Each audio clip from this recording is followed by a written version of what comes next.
Je suis là, toujours là. Serviteur, réveille-toi.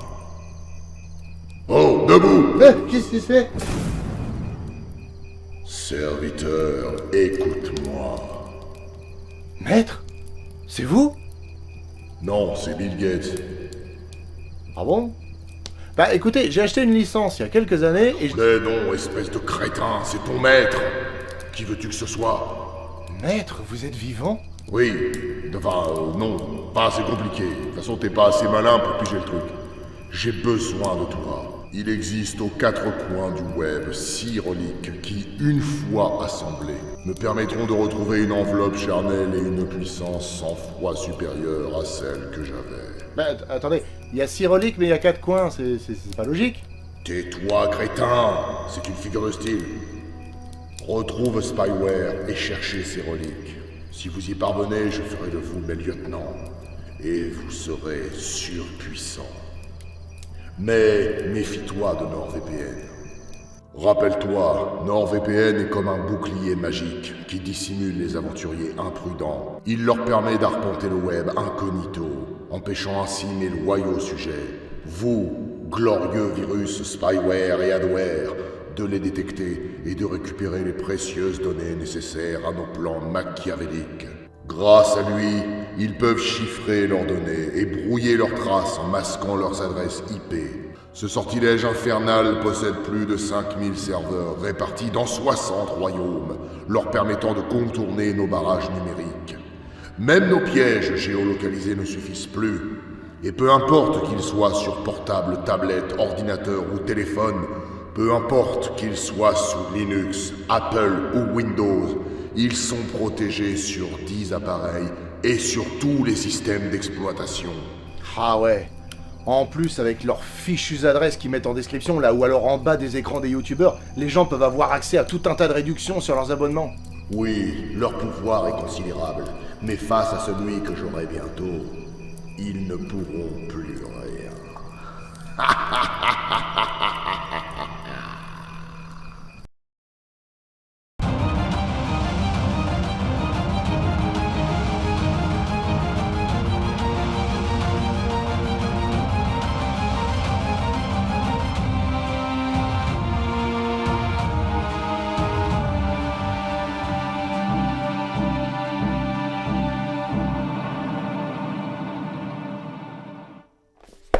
Autant la semaine dernière on a vu un film familial, autant là on va vraiment changer de registre. Pour ce dernier épisode de Monstres de Film, avant qu'on attaque les monstres de l'été, on va parler d'un film d'Alexandre Aja, dont on avait déjà vu le Piranha 3D il y a un bail maintenant. Donc ça va être encore un film beauf et violent gratuitement.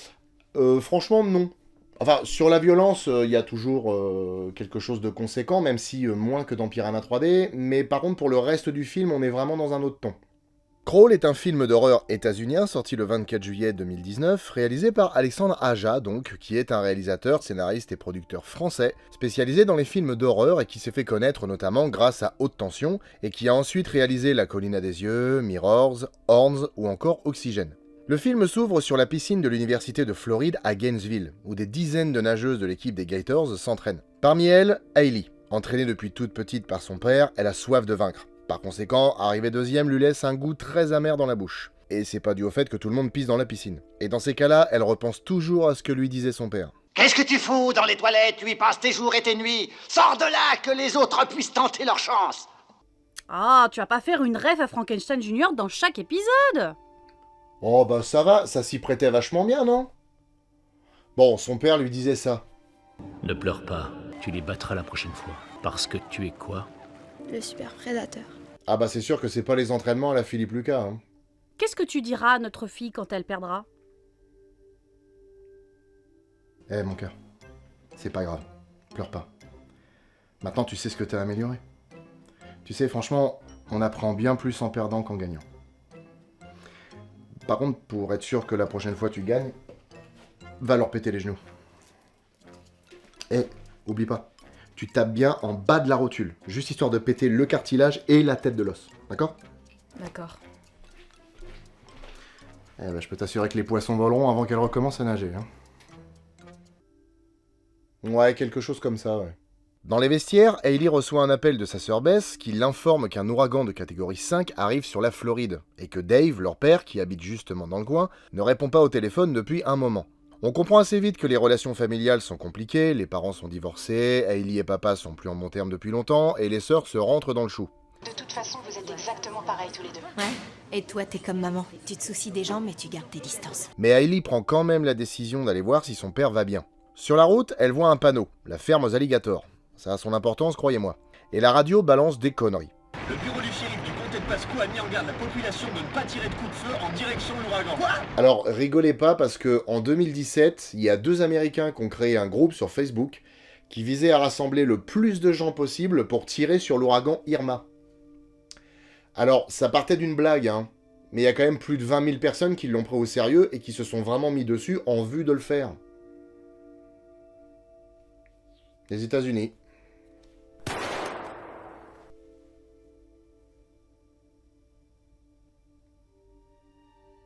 Elle est ensuite arrêtée à un barrage de police par Wayne, un ancien flirt de sa sœur qui la dissuade d'aller plus loin. Je fais juste un aller-retour, je te promets.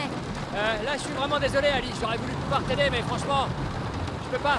Consciencieux, le mec. Mais comme elle se doute que son père ne sera pas secouru à temps s'il a un problème, elle force le passage et continue sa route. Arrivée chez lui, elle constate qu'il n'est pas là, que le chien est tout seul, et qu'entre les bouteilles d'alcool et les factures non payées, la situation a pas l'air d'être au beau fixe. Elle fonce alors vers leur ancienne maison avec le toutou, et apparemment, son père est là, puisqu'il y a sa voiture et son téléphone. Mais aucune trace de lui. Voyant qu'il a sorti les outils pour réparer la tuyauterie de l'évier, elle s'imagine qu'il est... Eh bah, c'est le même arbre que dans The Mist. Eh ouais, c'est moi. Avec The Mist, je suis passé si près de la gloire que je me suis dit qu'il fallait pas que je me repose sur mes lauriers, quoi. Donc du coup, bah, j'ai embrassé la profession et franchement, il n'y a plus rien qui me freine dans mon succès, hein. Et puis je voulais pas que ce soit le seul film de ma carrière. Et du coup, ça marche bien pour moi, hein. J'ai été un arbre dans le dernier James Bond, j'ai été un arbre dans Stranger Things. Non, franchement, c'est cool, hein. Mais bon, on sait jamais si ça va durer, alors du coup, pour l'instant, je mange mon pain blanc. J'ai même joué un conifère dans une série française. Parce que apparemment, les arbres français, ils savent pas jouer. Eh bah, décidément, les arbres continuent à voler le pain des Français. Allez, la suite.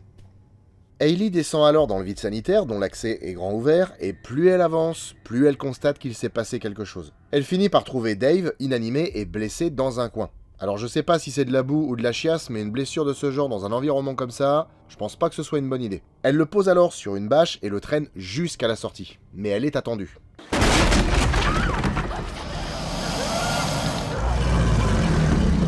Elle fait donc demi-tour et tire son père jusqu'à un recoin que l'alligator ne peut pas atteindre à cause des tuyaux. Comme son père se réveille, elle s'occupe de lui et constate qu'il a une blessure plus sérieuse à la jambe. Je me suis empêtré dans les tuyaux quand il a essayé de me traîner. C'est comme ça que je lui ai échappé. Qu'est-ce que tu fais encore là, toi? Je voulais vérifier l'état des tuyaux. C'est plus tes oignons. Tu l'as vendue, cette maison, non? L'acheteur s'est rétracté. Alors, pour un mec qui a une épaule en vrac et une fracture ouverte à la jambe, il est quand même en bonne forme. C'est à peine s'il gémit. Se rendant compte qu'elle a fait tomber son unique moyen d'appeler du secours, elle s'aventure à découvert pour le récupérer. Papa, continue de me parler. C'est quoi ton chrono sur le 100 mètres? T'es sérieux? Mais t'as demandé qu'il parle, il parle. Et puis de toute façon, pourquoi tu veux qu'il parle? Dans ces cas-là, vaut mieux être vachement concentré. Avec un bruit de fond derrière, ça se trouve, t'entends même pas les alligators venir vers toi. Tous les athlètes plafonnent à un moment, c'est Papa, normal. t'arrêtes là. J'ai besoin de me concentrer. Oh la connasse! Putain, ça sert à rien de lui demander de te parler si c'est pour l'engueuler 2 secondes après parce qu'il te parle. Sans déconner, je suis à 2 doigts d'être pour les alligators. 2 doigts coupe fin comme la vieille pub Twix avec le bras qui sortait d'un croco. Je sais pas si vous vous rappelez de ça. Je ne sais même pas pourquoi je dis ça. Elle récupère son téléphone et plutôt que de se mettre en lieu sûr pour appeler, elle reste sur place et se fait surprendre par un deuxième alligator qui la chope par la jambe. Elle s'en défait plutôt facilement. Pourtant, un alligator, ça lâche pas comme ça, et se retrouve en sandwich entre les 2 sacs à main. Elle s'en défait à coups de cage à poule, plante un tournevis dans l'œil du plus proche, et se planque dans un autre renfoncement protégé par des tuyaux. Ouais, bon, il y a des trucs à dire, mais on verra ça dans la partie making-of. Voilà donc nos 2 héros séparés et blessés. Hailey se fait un garrot pendant que son père se... Putain, ça doit faire un mal de chien, ça. Et franchement, le mec est quand même vachement tolérant à la douleur, hein. À mon avis, il y en a plus d'un ou plus d'une qui serait tombé dans les vapes. Bon bref, c'est la merde. Ils sont séparés, il y a 2 alligators et en plus, le niveau de l'eau monte. Ah, et le téléphone est mort puisque un des bestiaux a marché dessus. C'est alors qu'Hailey voit par une trouée un trio de jeunes en train de dévaliser la station essence située juste en face de la maison. Plan B, demander de l'aide aux pillards. Comme c'est impossible de se faire entendre dans la tempête, elle déclenche l'alarme de sa voiture qui fait des appels lumineux. Et coup de bol, il la voit. Est-ce que les pillards se risqueraient vraiment à aider des gens qui pourraient les dénoncer à la police plus tard? Bah honnêtement, je pense que...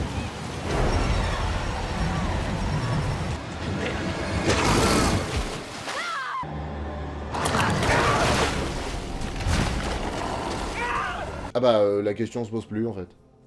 Donc maintenant, plan C. Dave demande à sa fille de trouver une trappe qui mène du vide sanitaire au rez-de-chaussée. Celle-ci s'exécute et tente de l'ouvrir, sauf que bah elle est coincée par un meuble à la con qui est posé dessus. Il y a un truc qui bloque l'ouverture. T'as un plan B? C'était ça notre plan B.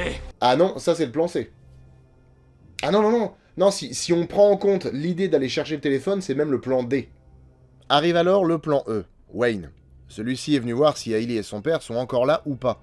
En entendant ses pas sur le sol, ils font du bruit pour attirer son attention, ce qui le mène à l'entrée du sous-sol qui est dans le garage. Il descend pas parce qu'ils le préviennent qu'il y a des alligators et demande alors de l'aide à son collègue. Mais celui-ci a pas trouvé mieux à faire que de descendre du bateau pour enlever les plantes qui bloquaient l'hélice et reste planté devant une balançoire qui bouge toute seule.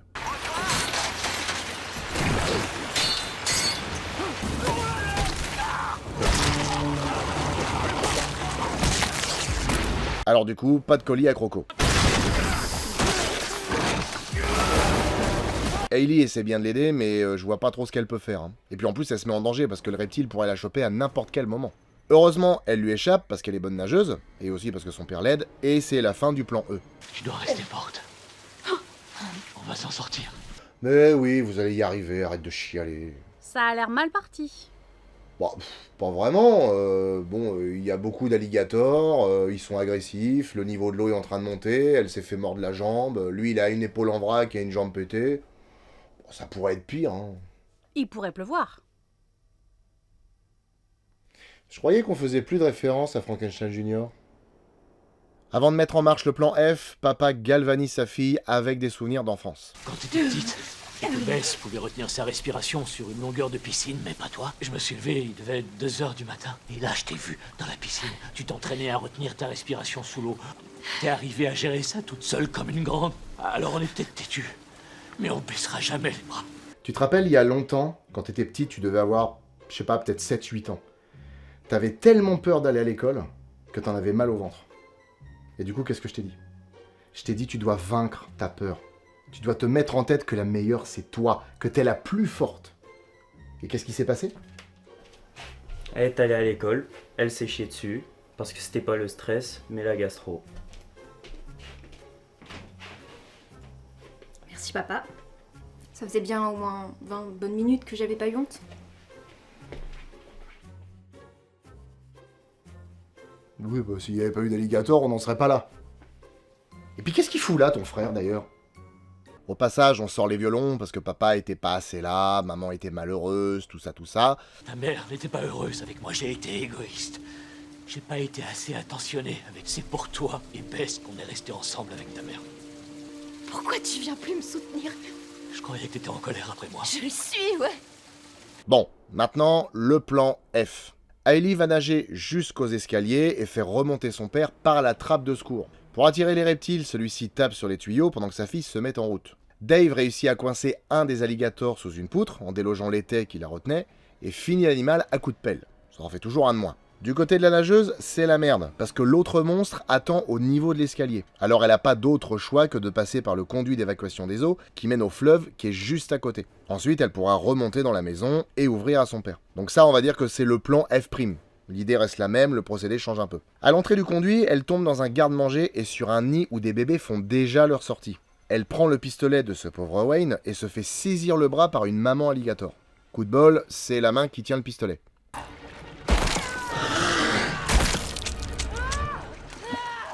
On verra ça en partie making-of, hein, mais elle s'en sort quand même vachement bien au niveau blessure. Elle balance ensuite l'arme, parce que concrètement elle va plus lui servir à rien étant donné qu'elle a tiré toutes les balles, et entre dans le conduit qui mène au fleuve. Et faut être sacrément couillu pour passer par là. Alors, comment ça se passe? Dans les médias, ça va, mais je pense que ça va pas durer. Donc, elle plonge dans une eau claire de fou. Je pensais vraiment que les eaux dans ces cas-là étaient chargées de boue et de saloperies, mais apparemment non. Bon, en même temps, c'est dans les profondeurs, alors c'est peut-être plus propre qu'à la surface. Et le pire, c'est qu'elle y voit vachement bien, hein. Et en plus, c'est bien éclairé. Non, franchement, elle a vraiment du bol, hein. Le seul problème, c'est que les bulles d'air qui s'échappent de son nez remontent jusqu'à un alligator qui la repère et lui donne la chasse.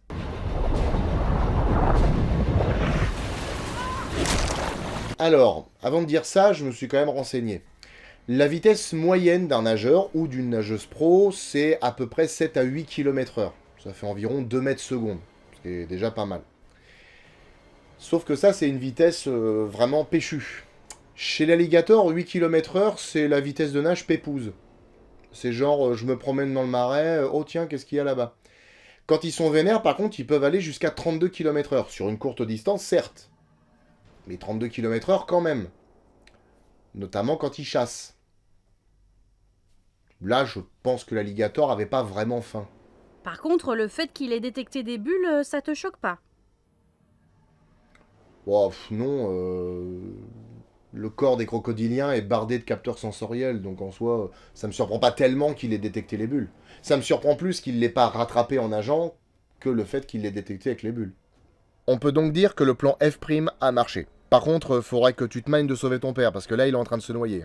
En même temps, il a des outils, il peut pas les utiliser aussi pour enlever les planches. Bon, finalement, il y a plus de peur que de mal, et même s'il nous fait une petite mort clinique, elle parvient à le réanimer. Le plan maintenant, à savoir le plan G, celui qu'on a beaucoup de mal à trouver, est de s'enfuir avec le bateau des pillards de tout à l'heure, avant que les digues du fleuve ne cèdent et que l'eau n'engloutisse tout sur son passage. Sauf que pour le récupérer, faut slalomer entre les alligators.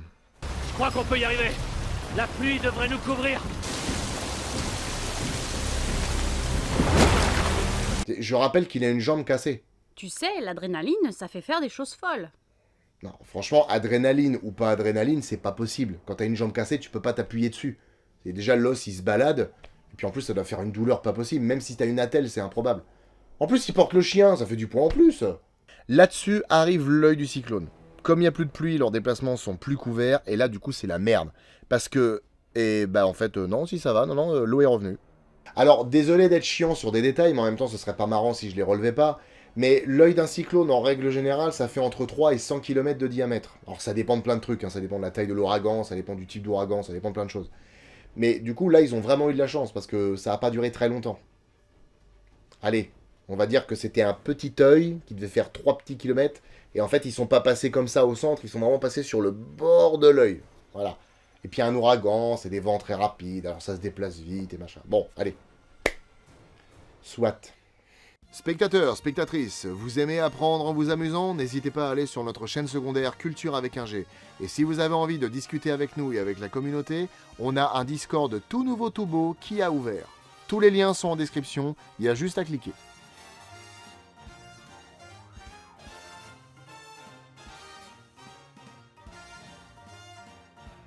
C'est alors qu'une alarme résonne au loin, parce que les digues sont proches de céder. Alors Hailey nage comme une folle en évitant les reptiles voraces, apparemment le seul alligator qui s'est monté sur un bateau est plus là, et fonce vers son père avec l'esquif. C'est moi le super prédateur! Malheureusement, ça a servi à rien, parce que les digues ont cédé et des milliers de litres d'eau les projettent dans la maison, qui a maintenant 1 mètre de flotte au rez-de-chaussée. Dave récupère des torches et attend Hailey dans l'escalier.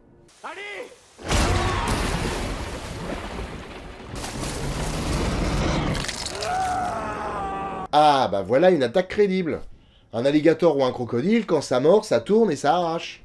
Bon, au moins, le chien est sauvé. L'alligator prend ensuite Hailey en chasse, alors qu'elle revenait de la cuisine après avoir appelé du secours avec un talkie-walkie trouvé dans l'eau, et la suit jusqu'à la salle de bain. Pour lui échapper, elle se planque dans la douche, et je pense que la porte est méga résistante, parce qu'un alligator de 400 kg qui met un coup de tête, ça doit quand même avoir une sacrée force d'impact. Vite, les enfants, Godzilla arrive, allez vous cacher dans la salle de bain, mettez-vous dans la douche, vous serez à l'abri, d'accord? T'es sûr de toi? Non mais tu plaisantes ou quoi? La douche elle a une porte en plexiglas, évidemment que vous serez à l'abri. Allez, tirez-vous là! Elle piège ensuite l'animal dans la douche et rejoint son père qui s'est fait un garrot au bras. Franchement, le mec va finir bandé des pieds à la tête. Sans déconner, comment il peut tenir debout?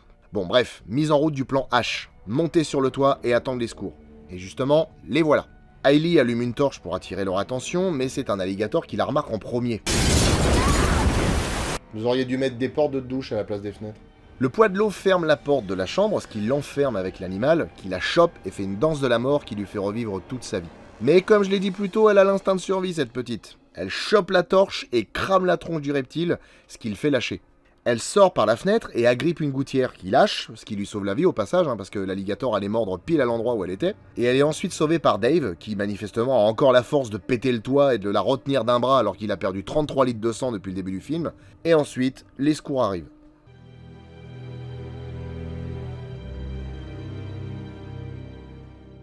Si vous avez bonne mémoire, vous devez vous souvenir que j'ai fait un monstre de sortie sur Crawl. Je l'ai revu, histoire de me remettre un petit peu en mémoire ce que j'en pensais à l'époque, et je suis à peu près d'accord à 95% avec ce que j'ai dit à l'époque. Si je dis ça, c'est parce que, en règle générale, je sais pas si vous, ça vous est déjà arrivé, mais moi, il m'arrive assez souvent d'avoir un véritable fossé de pensée entre le premier visionnage et le deuxième visionnage d'un film. L'idée du film est venue aux scénaristes Michael et Sean Rasmussen lorsqu'ils se sont rendus compte que les deux plus grands dangers en Floride, si on exclut le parti républicain et les fast-food, étaient les ouragans et les alligators. L'idée a plu à Sam Raimi qui décida de le produire et proposa la réalisation à Alexandre Aja, avec qui il a toujours voulu travailler. Ça aurait pu se faire au début des années 2000, mais Aja préféra réaliser le remake de La Colline à des yeux. Un mal pour un bien. Aja a adoré l'idée, mais il trouvait que le scénario était un peu léger, parce qu'initialement il se déroulait exclusivement dans le vide sanitaire, et il n'y avait que 2 alligators. Alors il a repris le scénario et en a fait ce qu'on vient de voir. C'est d'ailleurs lui qui a fait de Hailey une nageuse et de son père un ancien entraîneur, histoire de crédibiliser leur survie. Enfin, crédibiliser. Justifier le fait qu'elle nage vite et bien. D'ailleurs, le titre du film a sûrement été choisi pour ça, parce que, évidemment, le crawl, c'est la nage qu'on connaît tous, mais to crawl en anglais, ça veut aussi dire ramper, avancer lentement. Donc je pense que c'est volontaire, ce double sens de c'est à la fois nager pour échapper à des trucs qui rampent vers vous pour vous bouffer. Le film aurait pu commencer bien différemment, parce que les producteurs avaient en tête de faire une scène où une famille fuyant l'ouragan se retrouvait prise au piège à cause de la circulation et finit entièrement dévorée par des alligators. La scène n'a jamais été tournée, mais Aja en a fait une animation en style comics. L'histoire du film est simple, efficace et surtout plausible. Déjà parce que les ouragans sont vraiment capables de créer des inondations de ce genre. On voit ça à peu près chaque année à la télé. Et pour être allé moi-même en vacances en Floride, je peux vous assurer que quand ça tombe là-bas, ça fait pas semblant. Mais c'est aussi plausible parce qu'il est très courant de voir des alligators se promener un peu partout et atterrir dans des piscines ou des jardins. C'est d'ailleurs tellement courant en Floride que les gens trouvent ça tout à fait normal. Mais le problème de cette proximité, c'est qu'on recense en Floride chaque année à peu près 300 attaques d'alligators, dont 27 mortelles. Vous vous rendez compte que dans les 5 dernières années en Floride, il y a eu une moyenne de 20 attaques de requins par an et pas une seule a été mortelle. A l'inverse, dans l'année 2022 et 2023, il y a eu 1500 attaques de chiens et par an, il y en a eu 3 à 4 qui étaient mortelles. Et les gens ont plus peur des requins et des crocodiles que des chiens. Bon, après, en Floride, il y a plus de chiens que de requins, mais quand même. Pour en revenir à l'histoire, c'est bien trouvé. Des alligators attaquent les proprios d'une maison située juste à côté d'un bras de fleuve lors d'une crue, c'est carrément plausible et vraiment flippant. Parce que la tempête offre un ennemi supplémentaire contre lequel on ne peut rien. Je trouve que dans l'ensemble, les personnages sont bien écrits et le scénario ne tombe pas dans la facilité. Quand Hailey arrive au barrage routier, elle ne trouve pas un énième policier laxiste qui la laisse passer parce qu'il est amoureux de sa sœur. Non, le mec est consciencieux, il lui interdit de le faire. Et là, on nous montre le côté têtu et teigneuse de Hailey qui en a rien à foutre et qui part retrouver son père. On voit vite fait que Wayne envisage de faire quelque chose, mais ses collègues ont besoin de renfort. Du coup, il peut pas. Quoi qu'il arrive, le peu de personnages qu'on nous présente dans le film sont destinés à servir de croquettes, mais le duo de tête est vraiment bien travaillé. On voit la relation père-fille évoluer au fur et à mesure de la montée des eaux dans la maison. Et à la fin, on voit que l'expérience de survie a vraiment renforcé leur lien.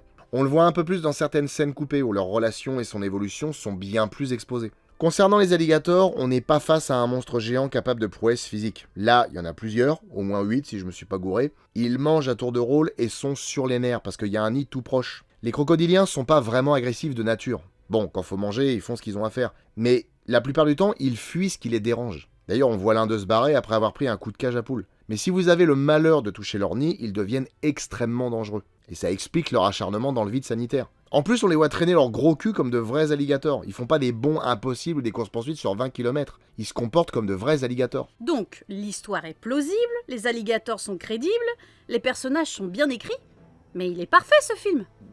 Non. Et ça, je l'avais déjà dit dans Monstre de l'été à l'époque. c'est que ça Chuck Norris énormément dans ce film. Dave et Hailey devraient mourir au moins 15 fois. Alors je veux bien que ce soit un film et que le corps humain est capable de tout quand il s'agit de survivre, mais sérieusement, Dave a une jambe cassée, une épaule en lambeaux, un avant-bras arraché, et Hailey se fait mordre au bras, à la jambe et à l'épaule. C'est pas possible de survivre à ça. Déjà, la douleur doit être horrible à gérer. D'ailleurs, c'est même pas la douleur, c'est les douleurs. Mais en plus de ça, on n'a pas 100 litres de sang dans le corps. En plus, un crocodilien, ça peut exercer jusqu'à 2 tonnes de pression quand ça mord, et une fois que ça a attrapé quelque chose, ça tourne et ça arrache. Franchement, il devrait y avoir quelques membres en moins. Et c'est pas du pinaillage. Prenez John McClane, par exemple. Le mec se prend des coups de poing dans la gueule, il tombe de haut, il se coupe les pieds avec du verre. C'est la limite, vraiment à la limite de ce qu'un être humain peut supporter. Mais dans l'idée, c'est quand même gérable. Là, on est sur 3 morsures d'alligator, on est sur une jambe cassée et un bras arraché. C'est pas gérable. D'ailleurs, tant que j'y pense, la blessure que Dave a à l'épaule, elle est quand même vachement bizarre, parce qu'on dirait une griffure d'ours. Heureusement qu'il n'y avait pas un ours dans le vide sanitaire avec les alligators. Oh! Merde, papa! T'as été attaqué par quoi? Oh, par un ours!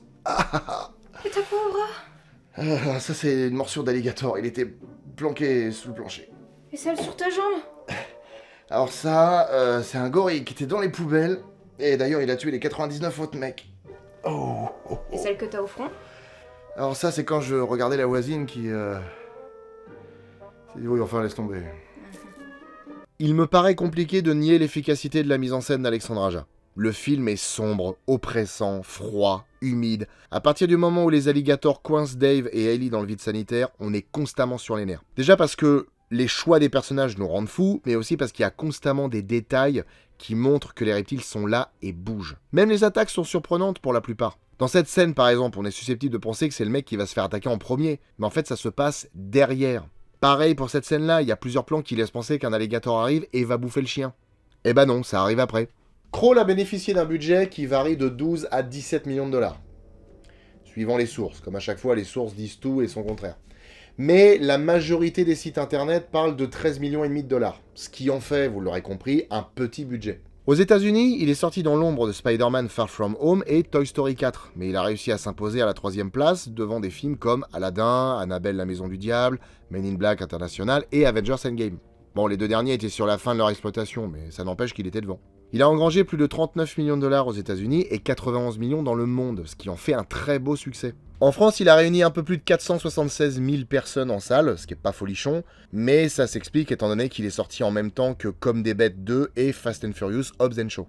Le film a beau se passer en Floride, il a principalement été tourné à Belgrade, en Serbie. Tous les décors ont été construits dans les entrepôts du port de la ville. Le plus imposant était le quartier inondé, incluant la maison familiale, la station-service et les rues environnantes. Le deuxième était le vide sanitaire, qui a été conçu avec un plafond amovible, histoire de faciliter les prises de vue en plongée et les mouvements de caméra. Le troisième, plus petit, était celui de l'escalier, et le dernier s'avère être le nid des alligators, utilisant une structure en bois recouverte de polystyrène expansé, avec un tunnel partiellement ouvert pour le passage de la caméra.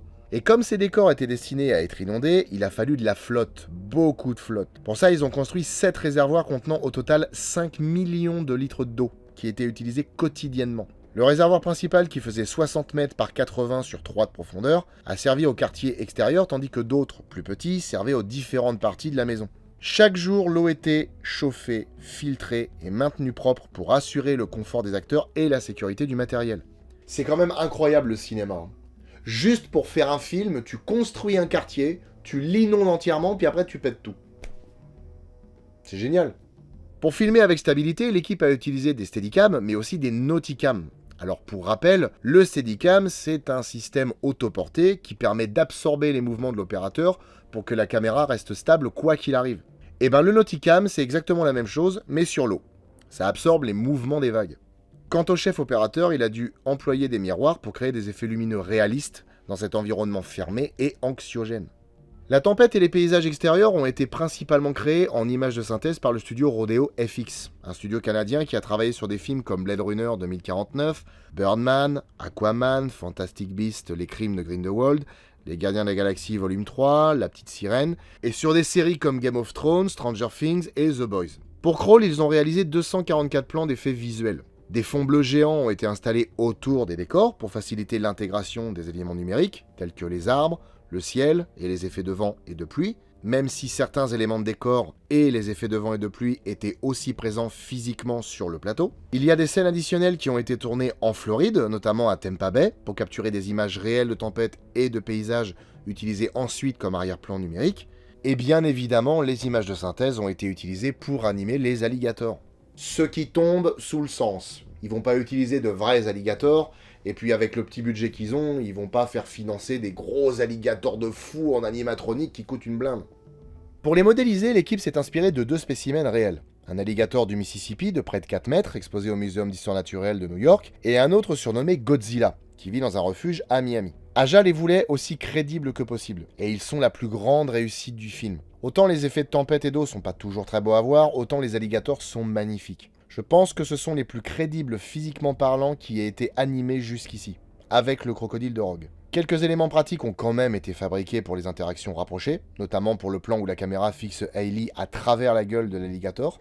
Pour ça, le maquilleur Adrien Moreau a conçu des têtes d'alligator animatroniques, ainsi que des modèles complets flottants avec des squelettes en aluminium articulé.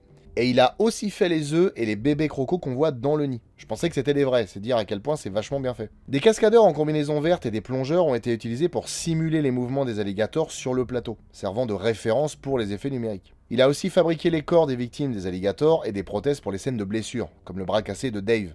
Un opérateur habillé en vert arrachait la prothèse alors que son vrai bras était dissimulé dans une manche verte pour le retirer en post-production. N'empêche, si nos membres pouvaient repousser, ce serait vachement bien. Parce que par exemple, on aurait besoin de jouer dans un film où on doit se faire couper le bras, bah on se coupe le bras, on termine le film, et puis ensuite on attend quelques semaines que ça repousse, et puis bah du coup on peut jouer dans autre chose. Bref, la bande originale du film a été composée par 2 compositeurs, Max Arouge et Stephen Tum. Alors, tous 2 ont pas mal bossé, notamment avec Hans Zimmer, mais sur des musiques additionnelles. Ils ont notamment bossé sur Mission Impossible, Fallout, Black Widow, Ad Astra, Gemini Man, Six Underground, et leur bande originale est très efficace et apporte encore plus de tension au film. À la manière de Rogue, il y a un bruit musical et primitif qui se fait entendre dès l'ouverture du film.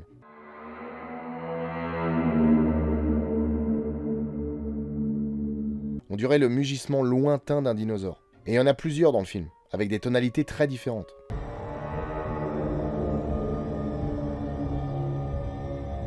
En écoutant bien, la BO est pleine de bruits stridents et stressants.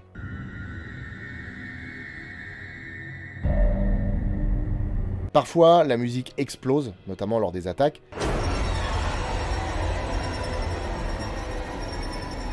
Parfois, elle s'étire et pose une ambiance effrayante et suffocante. Et bien entendu, il y a de beaux morceaux mélancoliques qui traduisent le lien familial entre les personnages qui s'est étiolé avec le temps, mais qui revient par la force des choses.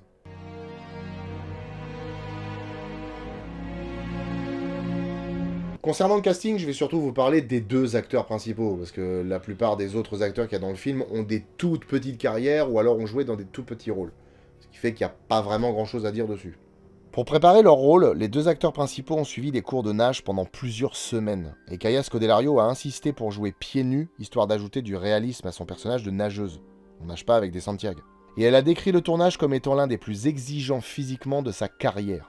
Révélée dans la série britannique Skins, elle a eu un petit rôle dans Le Choc des Titans de Louis Leterrier, puis est devenue célèbre grâce à la trilogie Le Labyrinthe, à Pirates des Caraïbes, La Vengeance de Salazar, aux côtés de Johnny Depp et Javier Bardem, ainsi que dans la série Netflix Spinning Out. Et un jour ou l'autre, on la verra dans Resident Evil Bienvenue à Raccoon City, mais on va laisser passer un peu de temps, histoire que les gens oublient la vidéo de JDG qui était juste géniale.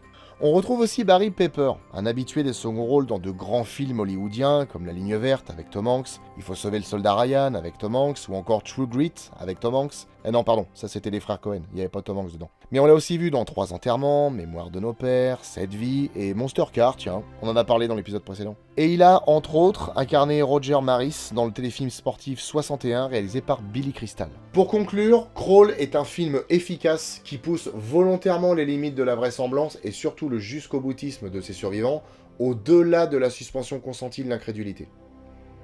Putain, c'est beau, on croirait que c'est écrit par Télérama. Non, blague à part, le film est vraiment efficace, les effets spéciaux sont réussis, surtout pour les alligators. Il tient en haleine, la réalisation est impeccable, la mise en scène est parfaite, et en plus de ça, et pour un film de ce genre-là c'est vraiment rare, l'histoire tient la route. Elle est crédible. Bon, Bah c'est pas tout ça, mais ça commence à sentir le sable chaud et puis les cocktails. Je sais pas comment ça se passe par chez vous, mais ici ça sent. Hein. Donc on va gentiment ranger les monstres de film, on va faire venir les monstres de l'été, et on va passer un été extraordinaire. Je vous annonce du lourd, du très très lourd. À la semaine prochaine.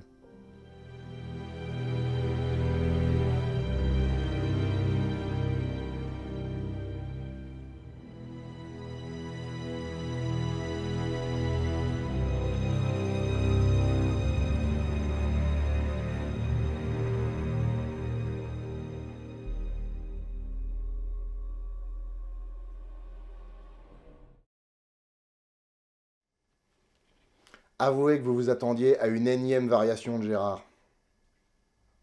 Vous le vouliez, hein. Le Gérarbre, bien sûr. Eh oui, ma couille, je suis un arbre. Voilà, vous aurez que ça, c'est tout. Ah! J'ai du carton. Ah! Accessoiriste. Ah! Au secours, je suis perdu dans mon arbre. Ah, non mais viens m'aider, je t'en supplie.